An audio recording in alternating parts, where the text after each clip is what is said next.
विक्रोळी ठाणे महामार्ग विस्तारीकरणासाठी 706 झाडं तोडली जाणार आहेत आणि यात प्रसिद्ध अशा पिंक ट्रम्पेट झाडाचाही समावेश असल्यानं पर्यावरण प्रेमींनी याला विरोध केला आहे। तसंच हरित लवादाकडे धावही घेतली आहे। हरित लवादानं मुंबई महापालिकेकडून झाडांच्या कत्तली संदर्भात सविस्तर अहवाल मागवला असून 27 फेब्रुवारीला या प्रकरणी सुनावणी होणार आहे।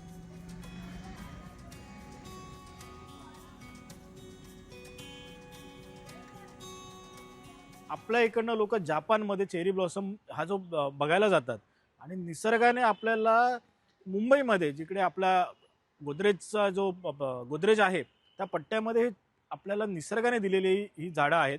अशा झाडांना वाढवणं गरजेचं आहे, अशा झाडांचं जतन करणं गरजेचं आहे आणि त्या उलट जाऊन सरकार त्यांची कत्तल करत आहे। मी या जे वृक्ष कत्तल आहे त्या विरोधात माननीय हरित लवादाकडे याचिका दाखल केलेली आहे आणि येत्या 27 तारखेला मुंबई महानगरपालिकेला त्याबाबत उत्तर देण्यास NGTने सांगितलेलं आहे।